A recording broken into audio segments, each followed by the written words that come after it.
Nous sommes au siège de la société Wellness, qui gère des centres de soins d'urgence dans 85 villes et stocke plus d'1 million de dossiers patients dans son centre de données situé aux États-Unis.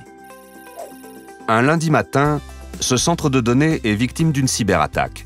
Des milliers de dossiers patients qui contiennent des données personnelles et confidentielles sont copiés par une hackeuse. Pour couvrir ces traces, la hackeuse introduit également un virus qui corrompt les données de tous les dossiers patients mis à jour la semaine précédente. Cette attaque coûte très cher à Wellness. 10 millions de dollars en dommages et intérêts aux patients concernés. Et 4 millions pour restaurer les données et utiliser un environnement informatique provisoire pendant plusieurs semaines. Le total des dépenses s'élève donc à 14 millions de dollars.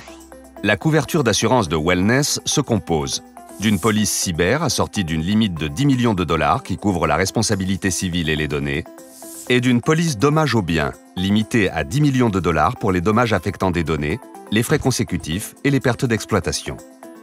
Chaque police contient une clause « Autres assurances » stipulant qu'elle s'applique en excédent de tout autre contrat en vigueur. Mais qui couvre quoi et à quelle hauteur? Comme les deux polices couvrent les données, elles sont considérées comme cumulatives.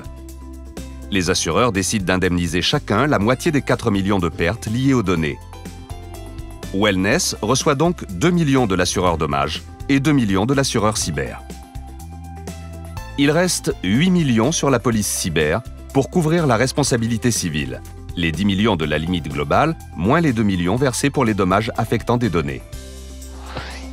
L'indemnisation totale reçue par Wellness n'est donc que de 12 millions de dollars. 2 millions de l'assureur dommages pour les données, plus 2 millions de l'assureur cyber pour les données et 8 millions pour la responsabilité civile. Le temps n'est décidément pas au beau fixe pour Wellness, car 2 des 10 millions versés au titre de la responsabilité civile resteront à sa charge. Reprenons ce scénario, mais cette fois-ci Wellness a souscrit, en plus de la police FM Global Advantage, l'avenant Cyber-Risque reprise d'activité optimale. Cet avenant lui permet de positionner la police FM Global Advantage comme elle le souhaite par rapport à la police cyber afin d'optimiser son indemnisation globale.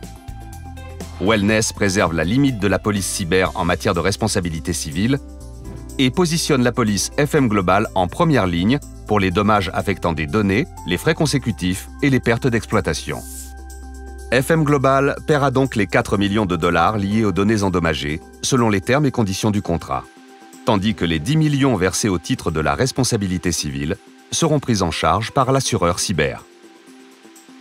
L'indemnisation globale atteint bien 14 millions de dollars. Tiens, le beau temps est de retour.